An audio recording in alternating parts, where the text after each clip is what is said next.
Hi friends, आप सभी को आपके अपने यूट्यूब चैनल मैथ की क्लास बाय रंजन कुमार पर हार्दिक स्वागत है। मैं रंजन कुमार आज आप सभी के लिए फिर से रेलवे का प्रीवियस सेट लेकर आया हूं, जो आपके एग्जाम के लिए काफ़ी ज़्यादा महत्वपूर्ण है।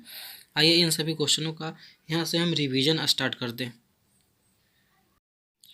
आपके स्क्रीन पे जो पहला क्वेश्चन है, इसे पहले अच्छी तरीके से समझते हैं, उसके बाद इसका हम लोग सॉल्यूशन देखते हैं। पहला क्वेश्चन क्या कह रहा है, काफ़ी सिंपल क्वेश्चन है कि 2 सेंटीमीटर त्रिज्या वाले गोले का पृष्ठीय क्षेत्रफल क्या है।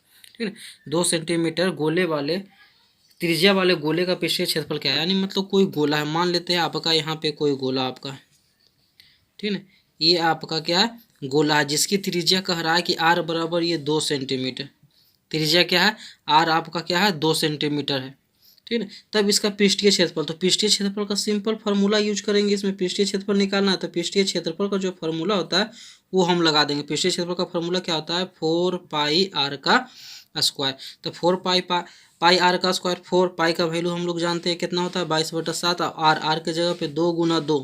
ठीक है, तो इसको गुना करेंगे, 22 चौक 88, 88 में 2 को गुना करेंगे 176। ठीक है, 88 में 2 का गुना करेंगे 176, 176 में 2 का गुना करेंगे तो आपका चला आएगा, 176 में 2 का गुना करेंगे तो 352/7।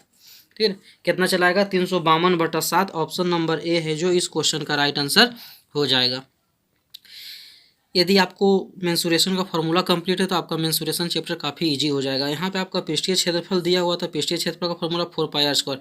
यहीं पर आता है यदि अर्धगोला, ठीक है ना, सेमी सर्कल, सेमी स्फेयर रहता, ये अर्धगोला आपका रहता, तो अर्धगोले का पृष्ठीय क्षेत्रफल क्या होता है, 4 पाई आर स्क्वायर। ये संपूर्ण गोला का होता है, आधा गोला मतलब हाफ है तो हाफ से डिवाइड कर दीजिए, 2 से डिवाइड कर दीजिए, यानी सिंपल हम लोग याद रखेंगे 2 पाई आर का स्क्वायर।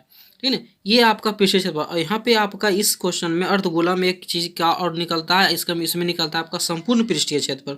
ठीक है, संपूर्ण पृष्ठीय क्षेत्रफल। तो संपूर्ण पृष्ठीय क्षेत्रफल क्या होता है, अर्धगोले का तो पृष्ठीय क्षेत्रफल 2 पाई आर स्क्वायर, ये पहले हम लोग लिखेंगे। अब इसमें देखिए, इसका ऊपर वाला जब हम इसको कट करेंगे तो एक सर्कल के रूप में प्राप्त होता है। तो सर्कल के रूप में सर्कल का क्षेत्रफल होता है, क्या होता है, पाई आर स्क्वायर, यानी इसका मतलब अर्धगोले का आपका हो जाएगा 3 पाई आर का स्क्वायर।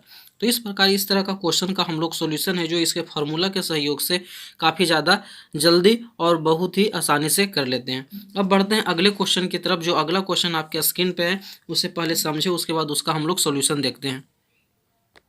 ठीक, यहाँ पे आपका दिया हुआ है क्वेश्चन नंबर जो आपका है नेक्स्ट जो है 2.56 का रेकरिंग 2.56, इस तरह से आपका एक ऊपर लाइन खिंचा हुआ है, इसको रेकरिंग में पढ़ते हैं हम लोग। तो 2.56 का शुद्ध व्यंजक क्या है, आवर्त दशमलव दर्शाना है। इसके पहले तो हम लोग जानते हैं यदि यही क्वेश्चन आपका सीधे 2.56 रहता है तो इसको यदि हम लोग भिन्न में बदलते तो दशमलव हटाते, दशमलव के बदले 1 और दशमलव कितना अंक के बाद है, 2 अंक के बाद है, तो 100 यहाँ पे हम लोग सीधे तौर पे पुट कर देते। लेकिन ये भी क्वेश्चन सेम इसी प्रकार, लेकिन यहाँ पे क्या आपका दिया हुआ रेकरिंग दिया, तो रेकरिंग के क्वेश्चन में क्या होता है, जितना रेकरिंग आपका रहेगा जिस अंक पे, तो रेकरिंग जब हटाएंगे तो उसके बदले उतना ही 9 डालेंगे। ऑप्शन के अनुसार आपका सब दिया हुआ, किस में दिया हुआ, आपका whole number, sorry mixed fraction में यानी पूर्णांक में लिखा हो तो इसको भी हम लोग पूर्णांक के रूप में लिखेंगे। तो पूर्णांक में लिखने के लिए सिंपल रूप से क्या करेंगे, दशमलव के पहले वाला जो है ज्यों का त्यों हम रखेंगे, 2 का 2 रखेंगे और ये 56 आपका ऊपर चलाएगा। अब रेकरिंग 2 अंक के बाद है, रेकरिंग हटाएंगे तो 99। ठीक है, ये सिंपल आंसर हो जाएगा आपका, इस ऑप्शन नंबर बी है जो इसका राइट आंसर हो जाएगा। इस तरह का रेकरिंग वाला क्वेश्चन आसानी से बन जाता है। यदि इसको आपको बदलना है, ठीक है, फ्रैक्शन के रूप में लिखना है तो फ्रैक्शन के रूप में किस प्रकार लिखते हैं इसको हम, 2.5 है। ठीक है, रेकरिंग है, रेकरिंग यदि हम हटाते हैं तो रेकरिंग के बदले रेकरिंग कितने अंक के बाद है, 2 अंक के बाद है, तो 2 9। ठीक है, रेकरिंग किस पे नहीं है तो इस 2 पर 9 नहीं, रेकरिंग नहीं है तो इस 2 को हम लोग माइनस करेंगे, यानी 256 में से 2 जाएगा, 254/99। अब इस 254/99 को यदि पूर्णांक के रूप में लिखेंगे तो 2.56 आपका 99 चलाएगा। चेक भी कर सकते हैं, जैसे 99 में 2 का गुना करेंगे, 9 दूनी 18 खाते में रहेगा, 9 दूनी 18 19, 198, 56 को जोड़ के देखिए, 8 6 14 के 4 हाथ में रहा 1, 9 5 14, 1 15 5 हाथ में रहा 1 और 1 2, यानी 254 आपका चलाएगा। ठीक, तो रेकरिंग के क्वेश्चन में से जितना अंक पे रेकरिंग रहेगा उसके बदले उतना ही 9, और जिस पे रेकरिंग नहीं रहेगा उसको हम लोग माइनस करके सिंपल तौर पे निकाल लेते हैं। ठीक है, अब अगले क्वेश्चन की तरफ बढ़ते हैं। जो अगला क्वेश्चन आपके स्क्रीन पे है उसे अच्छी तरीके से पढ़े, उसके बाद हम लोग इसका सॉल्यूशन देखते हैं कि इसका सॉल्यूशन किस प्रकार प्राप्त होता है। अगला क्वेश्चन जो आपका कह रहा है कि 18 व्यक्तियों ने 7 दिन में जहाज का एक मॉडल बनाया, 15 व्यक्तियों को उस मॉडल को बनाने में कितना दिन लगेगा, यानी टाइम और वर्क का ये क्वेश्चन है। सिंपल क्वेश्चन ये आपका है। कह रहा है क्या, 18 व्यक्तियों ने 7 दिन में एक जहाज का मॉडल बनाया, ठीक है। तो 15 व्यक्ति को उस मॉडल को बनाने में कितना क्वेश्चन लगेगा। इस प्रकार के क्वेश्चन हमने 2-3 से क्लास जो पहले लिया था उसमें भी हम लोगों ने इस तरह के क्वेश्चन का सोल्यूशन देखा है। ये भी क्वेश्चन काफ़ी ईजी है आपका। इसका सिंपल फार्मूला क्या होता है, कंसेप्ट होता है ये जो आपका होता है M1D1 is equal to M2D2। इस कंसेप्ट पर इस क्वेश्चन का सोल्यूशन काफ़ी आसानी से प्राप्त हो जाएगा। तो M1 यानी मैन का संख्या कितनी यहाँ पे 18 व्यक्ति, कितने दिन में कार्य करता है, तो D1 7 दिन में। अब कह रहा है कि 15 व्यक्तियों को, यानी M2 15 हो जाएगा, कितने दिनों, तो दिन हमको निकालना है। तो मान लेते हैं कितना दिन, x का हमको वैल्यू निकालना है। तो x का वैल्यू निकालेंगे तो x को अकेला छोड़ेंगे तो इसके साथ 15 गुना, इधर आने पे भाग, 3 से कैंसिल करेंगे, 3 5 15, 3 6 18, यानी 7 6 42/5। तो 42 में 5 का सिंपल भाग लगाएंगे, 5 8 40, 2 20, यानी 5 चौक 20, 8.4 दिन का समय लगेगा। 15 व्यक्तियों को उस मॉडल को बनाने में 8.4 दिन का समय लगेगा, जो ऑप्शन नंबर सी है जो करेक्ट आंसर हो जाएगा। अब बढ़ते हैं नेक्स्ट क्वेश्चन की ओर। नेक्स्ट क्वेश्चन क्या कह रहा है, नेक्स्ट क्वेश्चन आपके स्क्रीन पे है, इसे पहले पढ़ते हैं समझते हैं, उसके बाद हम लोग इसका सॉल्यूशन देखेंगे। नेक्स्ट क्वेश्चन आपका दिया हुआ है, सिंपल कह रहा है कि महेश 25 रुपये में एक खिलौना खरीदता है एवं उसे 30 रुपये में बेच देता है, लाभ प्रतिशत ज्ञात कीजिए। ये आपका प्रीवियस ईयर का क्वेश्चन है। प्रीवियस ईयर आपका 2017 NTPC, ठीक है ना, NTPC का क्वेश्चन ये आपका है, 2017 का क्वेश्चन है। सिंपल कह रहा है कि महेश 25 रुपये में खिलौना खरीदता है, उसे 30 रुपये में बेचता है, यानी CP जो आपका दिया हुआ है, CP कितना है आपका यहाँ पे है 25 रुपया, यानी खरीदा कितना में 25 में, और SP बेच दिया कितना में 30 रुपया में ये बेच दिया, ठीक है, 30 रुपये में बेच दिया। तो लाभ प्रतिशत, तो सिंपल लाभ परसेंट का इस प्रॉफिट परसेंट, तो सबसे पहले प्रॉफिट परसेंट निकालेंगे, हमको प्रॉफिट चाहिए, प्रॉफिट कितना का 5 का। अब प्रॉफिट या लॉस जो भी निकलता है आपका CP पे निकलता है, यानी बाई 25 × 100, 25 चौक 100 और 5 चौक 20, यानी 20% इस क्वेश्चन का ऑप्शन आंसर हो जाएगा, जो ऑप्शन नंबर A में है। ठीक है, काफ़ी सिंपल ये क्वेश्चन था आपका। अब बढ़ते हैं अगले क्वेश्चन की तरफ। अगला क्वेश्चन जो दिया हुआ है आपके स्क्रीन पे, वो कह रहा है कि 12, 18 एवं 20 का चतुर्थ अनुपात ज्ञात कीजिए। ठीक है, 12, 18 एवं 20 का चतुर्थ अनुपात ज्ञात कीजिए। काफ़ी सिंपल ये भी क्वेश्चन आपका है। आपका चतुर्थ अनुपात ज्ञात करना है, तो चतुर्थ अनुपात का एक फॉर्मूला होता है। चतुर्थ अनुपात ज्ञात करने के लिए चतुर्थानुपात, ठीक है ना, इसको हम लोग किस कंसेप्ट से निकालते हैं, तो इसका जो कंसेप्ट होता है आपका फॉर्मूला BC/A, BC/A, इस कंसेप्ट के द्वारा हम लोग चतुर्थ अनुपात निकालते हैं। BC/A के द्वारा हम लोग चतुर्थ अनुपात निकालते हैं, BC/A के द्वारा। तो यहाँ B का मतलब हो गया आपका, जैसे A प्रथम टर्म, पहला पद, दूसरा, और ये C तीसरा, ठीक है। तो आपका पहला में ऊपर वाला चलते हैं B से, तो B कितना, दूसरा कितना दिया हुआ 18 दिया हुआ, C तीसरा कितना दिया हुआ आपका 20 दिया हुआ, पहला आपका 12, 6 से कैंसिल करेंगे, 6 दूनी 12, 6 तिया 18, 3 से कैंसिल करेंगे 10, यानी 10 तिया 30 हो जाएगा। यानी चतुर्थ अनुपात जो है आपका ऑप्शन नंबर A है जो करेक्ट आंसर हो जाएगा। चतुर्थ अनुपात निकालने का ये फार्मूला हमेशा ध्यान में रखिएगा। किस फार्मूला से निकलेगा आपका, तो BC/A से, जहाँ A आपका पहला टर्म जो दिया रहेगा, पहला अंक, दूसरा, और ये आपका C तीसरा को दर्शाएगा। तो सीधे दूसरा के लिए आपका B के जगह पे दूसरा टर्म रखेंगे, C के जगह पे थर्ड टर्म, और A के जगह प्रथम टर्म।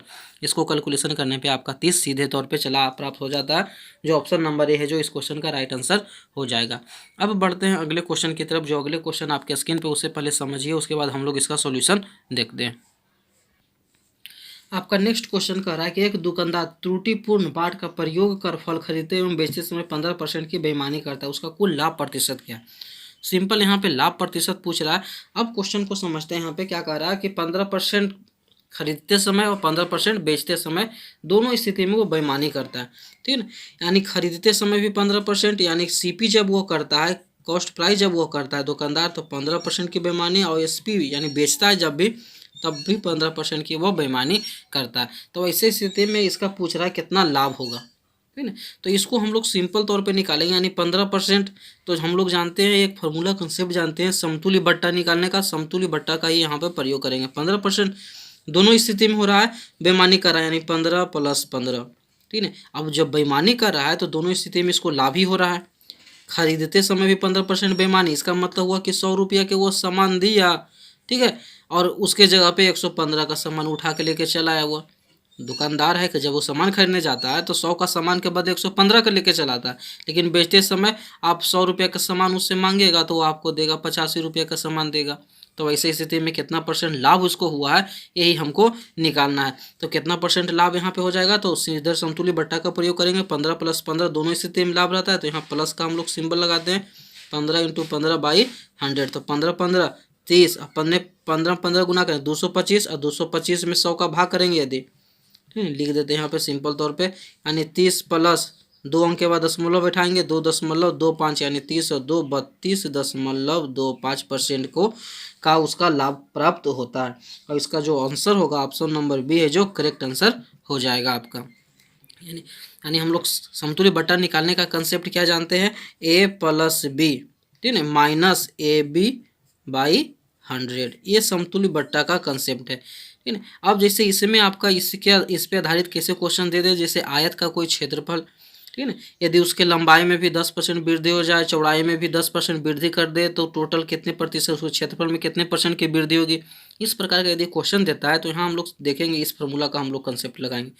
लंबाई में कितना बढ़ाया तो 10%, ठीक है ना, ब्रेथ चौड़ाई में कितना बढ़ाया तो दोनों में 10%। तो ऐसे स्थिति में क्या हो रहा है, दोनों स्थिति में उसको बढ़ रहा है, ठीक है, लंबाई भी बढ़ रहा है, चौड़ाई भी बढ़ रहा है, ठीक है। तो ऐसे स्थिति में क्या होगा, आपका यहाँ पे माइनस के जगह पे सिंपल तौर पे हम लोग प्लस का प्रयोग कर देंगे, यानी 10 + 10 10 + 10 और +10 × 10/100, 10 10 जोड़ेंगे 20 और इसको कैंसिल करेंगे, यानी 1 20 और 1 21%।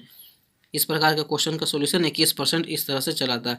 और डिस्काउंट, दुकानदार जो डिस्काउंट देता है, पहले 10% डिस्काउंट दिया, 5% डिस्काउंट मिलता है, तो उसके समतुल्य बट्टा, तो आपका यहाँ पे सिंपल माइनस ही प्रयोग होता है, ठीक है। अब बढ़ते हैं अगले क्वेश्चन की तरफ। जो अगला क्वेश्चन आपके स्क्रीन पे है, सिंपल क्वेश्चन ये भी है। यहाँ पे क्या कह रहा है आपका कि 2 सेंटीमीटर त्रिज्या वाले एवं 2 सेंटीमीटर ऊंचाई वाले लंबवृत्तीय बेलन का आयतन, ठीक है, 2 सेंटीमीटर त्रिज्या एवं 2 सेंटीमीटर ऊंचाई वाले लंबवृत्तीय बेलन का आयतन क्या होगा, यानी ये बेलन का क्वेश्चन आपका है, ठीक है। तो बेलन का क्वेश्चन है, तो सबसे पहले सिंपल तौर पे यदि हम लोग क्या करते हैं, एक छोटा सा यहाँ पे बेलन का फिगर ड्रॉ कर लेते हैं। यहाँ पे आपका आर दिया हुआ है 2 सेंटीमीटर, आर = 2 सेंटीमीटर, और हाइट जो है आपका, ऊंचाई जो कह रहा है, हाइट भी आपका 2 सेंटीमीटर ही दिया हुआ है। तो पूछ रहा है आयतन, तो बेलन का हम लोग आयतन का फॉर्मूला लगाएंगे।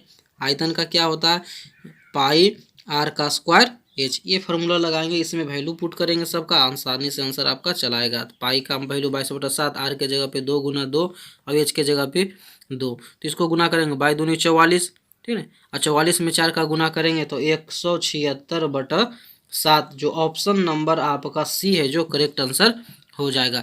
बेलन का आयतन का ये फार्मूला होता है आपका, बेलन का आयतन का क्या कंसेप्ट निकलता है फार्मूला का, πr²h। यही पे यदि आप पूछ देता वक्रपीठ क्षेत्रफल, ठीक है, तो वक्रपीठ क्षेत्रफल का क्या फार्मूला होता है, 2πrh, ये वक्रपीठ क्षेत्रफल का फार्मूला है 2πrh। संपूर्ण पृष्ठ क्षेत्रफल रहेगा तो वहाँ पे क्या सा फार्मूला लगाएंगे हम, 2πrh प्लस संपूर्ण पृष्ठ में देखिए ऊपर एक सर्कल बन रहा है, नीचे में भी एक सर्कल बनाएंगे, 2 सर्कल बन रहा है, तो 2πr²। ये कंसेप्ट आपका संपूर्ण पृष्ठ क्षेत्रफल, ठीक है, ये आपका पृष्ठ क्षेत्रफल और ये आयतन, ये 3 फार्मूला जो है काफ़ी ज़्यादा बेलन के लिए महत्वपूर्ण है। इसी से अधिकांश क्वेश्चन इसी पे आधारित रहते हैं। पहला फार्मूला जो आपका 2πrh, ये किसका है, तो बेलन का वक्रपीठ क्षेत्रफल का, ठीक है ना, 2πrh। संपूर्ण पृष्ठ क्षेत्रफल का फार्मूला क्या होता है, 2πrh प्लस 2πr²। आयतन का πr²h। इस फार्मूला पे अधिकांशतः क्वेश्चन आधारित रहते हैं, जिसे हम लोगों को अच्छी तरीक़ा से याद रखना काफ़ी ज़्यादा जरूरी है। अब बढ़ते हैं अगले क्वेश्चन की तरफ। जो अगला क्वेश्चन आपके स्क्रीन पे, उससे पहले समझे, उसके बाद हम लोग इसका सॉल्यूशन देखते हैं किस प्रकार सॉल्यूशन प्राप्त होगा। देखिए अगला क्वेश्चन क्या कर रहा है कि अरुण ने 4% प्रतिवर्ष की दर से चक्रवृद्धि ब्याज पर 6500 रुपया उधार लिया, 2 वर्ष में वार्षिक रूप से संयोजित चक्रवृद्धि ब्याज क्या है, ठीक है ना। अगला क्वेश्चन यहाँ पे सबसे पहले हम लोग नोट करेंगे, आर दिया हुआ आपका, आर 4% है, ठीक है, टाइम आपका दिया हुआ है 2 वर्ष है, और पी जो है प्रिंसिपल जो आपका है 6500 रुपया है। तो इसमें पूछ रहा है सी आई क्या होगा, सी आई बराबर भाट।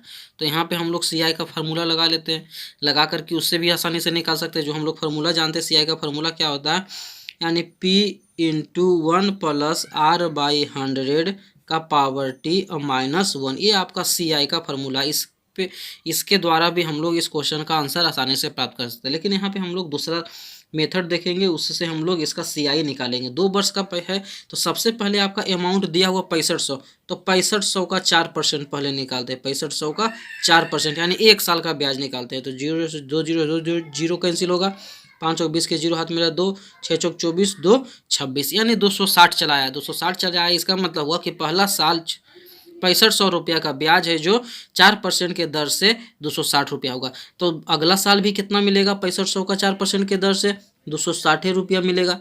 ठीक है, 260 रुपया ही मिलेगा। लेकिन CI में क्या नियम होता है? CI में ब्याज के ऊपर भी ब्याज लगता है। यानी ये तो सिंपल आपका हुआ, SI निकल रहा है, हर एक साल 260 के हिसाब से आगे बढ़ता जाएगा। लेकिन हर एक बार क्या होता है? CI में ब्याज के ऊपर ब्याज। तो ये बताइए, यदि 2 साल के लिया है, जैसे है ये लिए हैं, यदि हम मान लेते हैं कि 2005 में लिए, ठीक है, और 2006 ये हो गया। 2006 में यदि हम लौटाएंगे तो 2005, तो ये हम कितना साल के लिए रखेंगे? 2006 में यदि हमको लौटाना है तो 2005 2006, ठीक है ना, यानी इसको हमको 2 साल रखना होगा। 2 साल जब रखेंगे तो इस पर भी ब्याज के ऊपर ब्याज जोड़ेगा ये। तो 260 रुपया का फिर 1 साल का हम ब्याज निकालेंगे, यानी 260 का 4% हम लोग निकालते हैं। तो 260 का 4%, 0 0, 6 चौक 24 के 4, हाथ मेरा 2, 4 दूनी 8, 2 10, 104। 104 में 10 से भाग करेंगे यानी 10.4 रुपया। 260 रुपया का 1 साल में ब्याज होगा। तो टोटल ब्याज यदि जोड़ते हैं तो 26 26 दूना 52, 520 और प्लस 10.4 यानी 530.4 रुपया है जो ब्याज चला आएगा सिंपल तौर पे, जो आपके ऑप्शन नंबर ए है जो करेक्ट आंसर हो जाएगा। ठीक है, इस तरीक़ा से भी हम आसानी से इसका ब्याज निकाल सकते हैं। यहाँ ध्यान देने योग्य ये बात है कि 2 साल के लिए यदि लगाया है तो हर एक साल तो उसका 260 ही मिलता रहेगा। लेकिन ब्याज जो है यदि हम 2005 में लिए और लौटाएंगे कब? 2005 से 6 से 7 में यहाँ लौटाएंगे, तो 7 में लौटाएंगे तो ये रुपये हम कितना, इसका ब्याज जो है कितना साल अपने पास रखे? तो 2 साल। ठीक है, तो 2 साल रखे हैं तो 1 साल आपका 260 रुपये ब्याज लगेगा, और अगला साल क्या होगा? उसका भी ब्याज लगेगा, ब्याज के ऊपर भी ब्याज, इस 260 का भी ब्याज लगेगा 1 साल का। तो 1 साल का लगाएंगे तो 260 का 4% 10.4।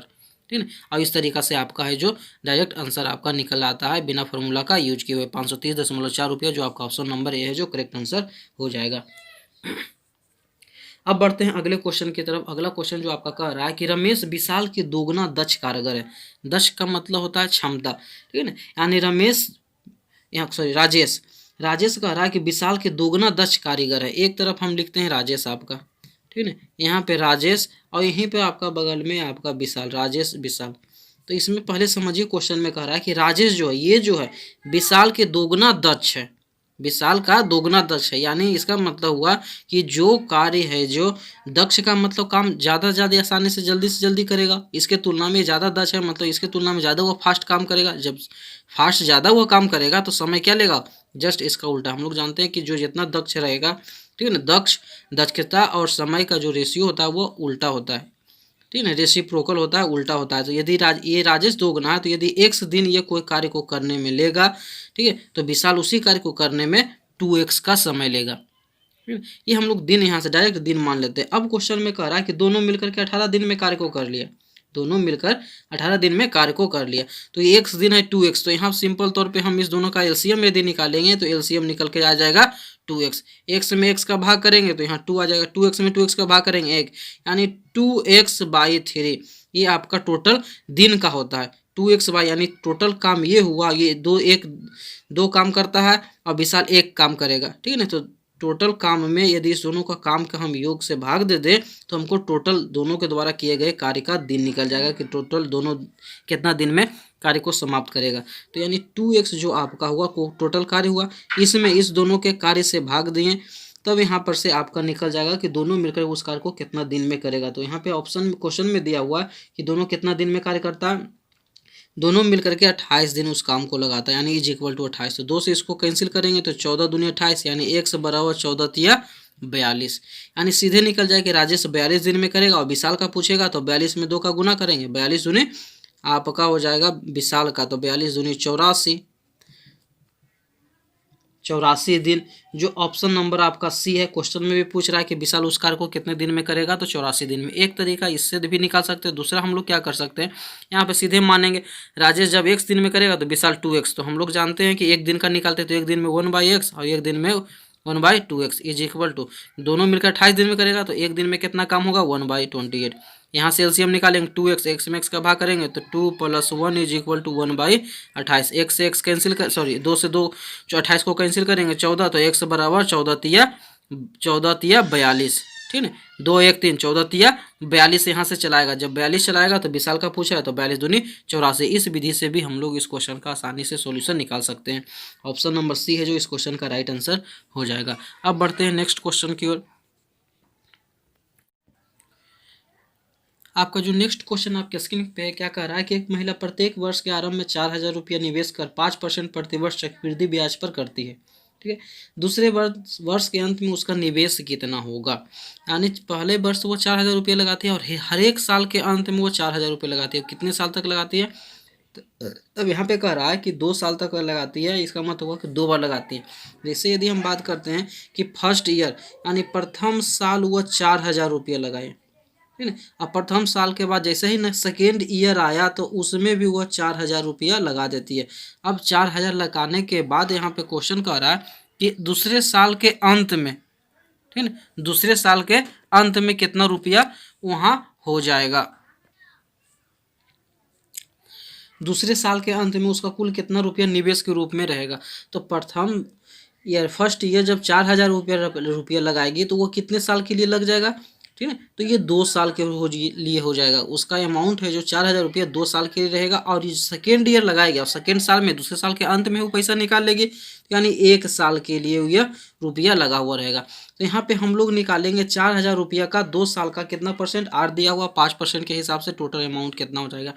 और 1 साल का निकालेंगे तो 1 साल में CI निकालिए चाहे SI निकालिए, दोनों सेम ही रहता है आपका। तो यदि यहाँ पे हम निकालते हैं इसका 5%, तो इसके पहले वाला जो कंसेप्ट हम लोग देखे थे, ठीक है, अमाउंट का जो फॉर्मूला होता है उससे भी निकाल सकते हैं। नहीं तो दूसरा तरीका जो इसके पहले वाले वीडियो में देखे, ठीक है, ठीक है, इसके पहले वाले वीडियो में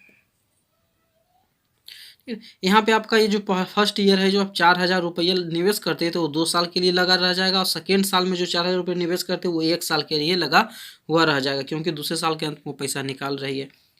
तो यहाँ पे हम 4,000 रुपया का 5% के हिसाब से 2 साल का अमाउंट निकाल सकते हैं। तो इसका सिंपल फार्मूला क्या हो सकता है, A बराबर P × 1 + R/100 का पावर T। इस कंसेप्ट से हम लोग भी अमाउंट निकालेंगे। A बराबर P × 1 + R/100 का पावर T।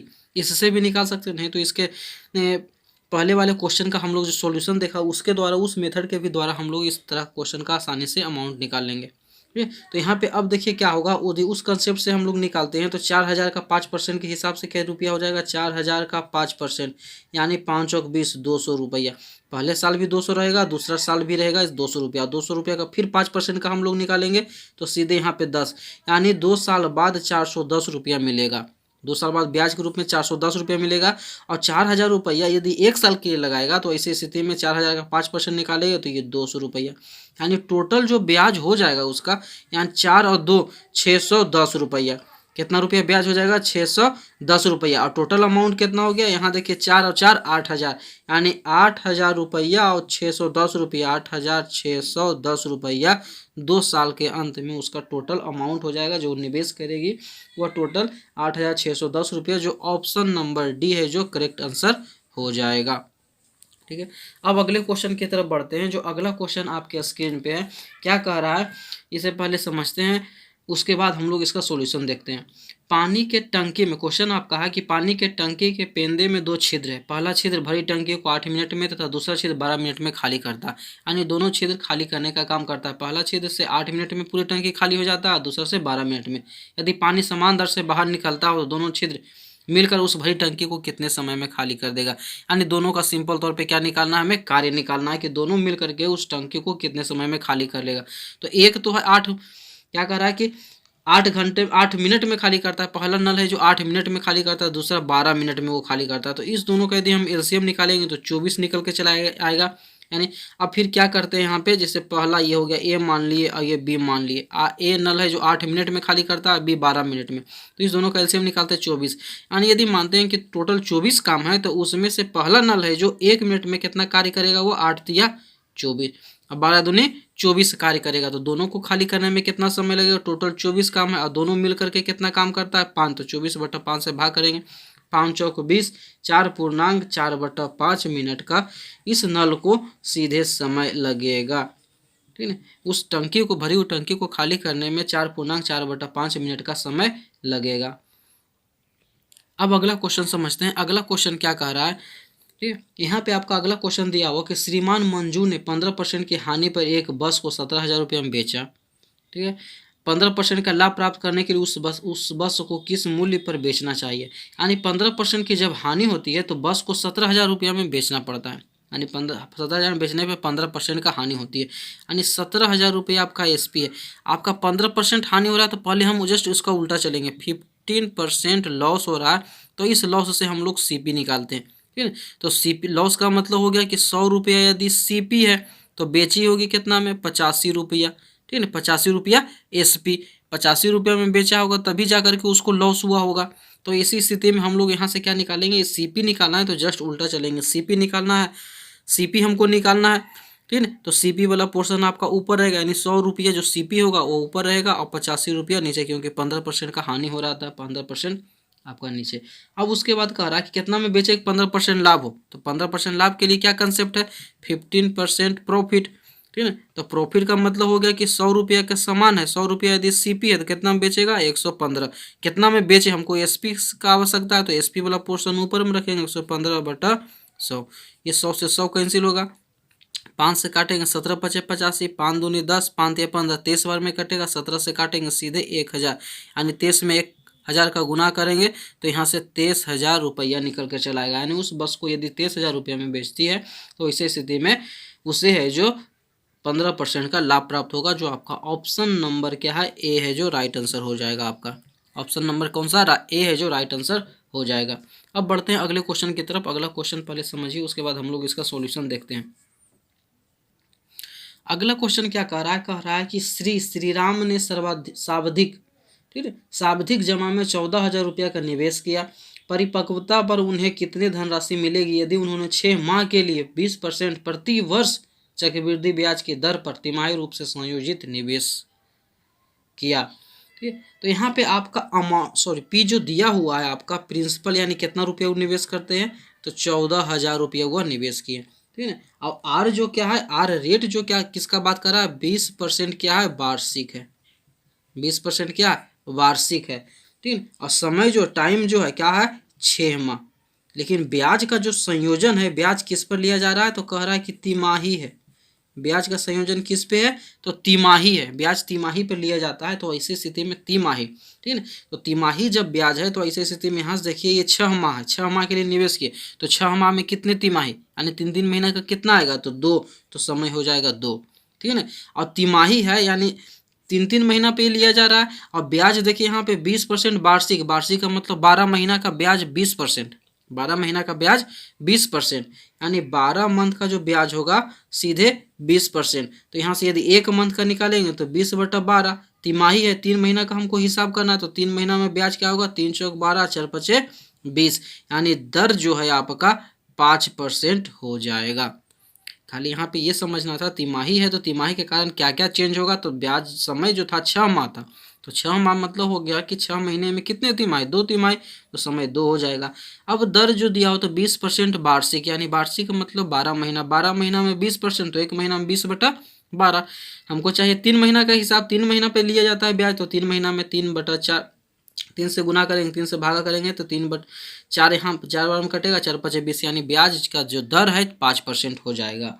अब यहाँ पे कह रहा है कि 14,000 रुपया निवेश किया है तो कितना रुपया उसे प्राप्त होगा, 14,000 रुपया है तो कितना प्राप्त होगा, यानी सिंपल तौर पे इसको अमाउंट निकालना है। तो अमाउंट निकालना है तो अमाउंट सीधे हम निकाल सकते हैं, तो पहले उसी विधि से निकालते हैं जिससे हम लोग देख रहे थे, 14,000 का 5% पहले निकालते हैं, जीरो 14 25 70 यानी 700 रुपया फर्स्ट वर्ष का इसका ब्याज लगेगा। ठीक है ना, यानी फर्स्ट तिमाही में ब्याज आएगा कितना 700 रुपया। और अगला तिमाही यहाँ पे 2 तिमाही तो फिर से उसको कितना मिलेगा 700 रुपया ब्याज मिलेगा। लेकिन यहाँ पे चक्रवृद्धि ब्याज पे जब है तो ब्याज के ऊपर भी ब्याज, तो ये आपका 2 तिमाही के लिए रह जाता है। ठीक है ना, तो इसी स्थिति में इसका भी 5% के हिसाब से ब्याज निकालेंगे तो जो 0 से 2 जीरो कटेगा 7 पचे 35 रुपया इसका ब्याज हो जाएगा। एक तिमाही का 35 रुपया, यानी 7 7 14 टोटल ब्याज है 1435 रुपया हो जाएगा। अब पहले से कितना रुपया वो निवेश किया था 14,000 रुपया, और 1435 रुपया उसको ब्याज के रूप में मिलेगा, यानी टोटल 15,435 रुपया उसको प्राप्त होगा। जो ऑप्शन नंबर आपका डी है जो करेक्ट आंसर हो जाएगा। इस क्वेश्चन का ऑप्शन नंबर डी है जो करेक्ट आंसर हो जाएगा। अब बढ़ते हैं अगले क्वेश्चन की तरफ। जो अगला क्वेश्चन आपका दिया हुआ है, अगला क्वेश्चन क्या कह रहा है, डाटा दिया हुआ, डाटा कह रहा है कि 80331741444 का माध्य क्या है, ये माध्य निकालना। तो माध्य का सिंपल कंसेप्ट है, आपका टोटल डाटा कितने हैं, आपका जो डाटा दिया हुआ है, तो माध्य का हम लोग सिंपल माध्य को एवरेज के रूप में हम कंसीडर करते हैं। माध्य का मतलब एवरेज, ठीक है, सिंपल हम लोग इसे एवरेज के रूप में कंसीडर कर सकते हैं। तो माध्य जो निकालना है इसका मतलब इसका एवरेज निकालना। एवरेज निकालने के लिए सिंपल कंसेप्ट क्या जानते हैं, सम ऑफ ऑल नंबर्स, यानी सभी संख्याओं का योगफल अपॉन टोटल नंबर। तो सबको जोड़ते हैं, तो यहाँ जोड़कर देखिए 8 + 0 + 3 + 3 + 1, ठीक है ना, +7 + 4 + 1, उसके बाद +4 + 4, ये अपॉन टोटल नंबर। तो 2 2 4 2 6 2 8 2 10, यानी टोटल 10 है, तो 10 से डिवाइड करेंगे कब, जब माध्य निकालने की बात करेंगे। तो ये एवरेज के रूप में कंसीडर करते हैं हम लोग इसको, यानी सभी संख्याओं को जोड़ने पे आपको जोड़कर देखिएगा तो ये 35 चला आएगा। ठीक है ना, 35 और 10 का आपका टोटल है, 10 से डिवाइड करेंगे तो 35 में 10 का डिवाइड करेंगे तो 3.5, यानी इस क्वेश्चन का जो आंसर हो जाएगा 3.5 हो जाएगा। जो ऑप्शन नंबर बी है जो इसका राइट आंसर हो जाएगा। माध्य सिंपल तौर पे इस तरीका से हम लोग निकालते हैं, जो भी संख्या दिया रहेगा, डाटा जो दिया रहेगा, सभी डाटा का योगफल upon total data, number of total data, कुल डाटा का संख्या जितना है उसे डिवाइड कर देंगे, आपका माध्य निकल जाएगा। ये था आज का सेशन। आशा करता हूँ कि आज का सेशन आपको पसंद आई होगी। यदि पसंद आई है तो वीडियो को प्लीज़ लाइक करें, शेयर करें, साथ ही साथ चैनल को सब्सक्राइब करना न भूलें। वीडियो देखने के लिए आपका बहुत बहुत धन्यवाद।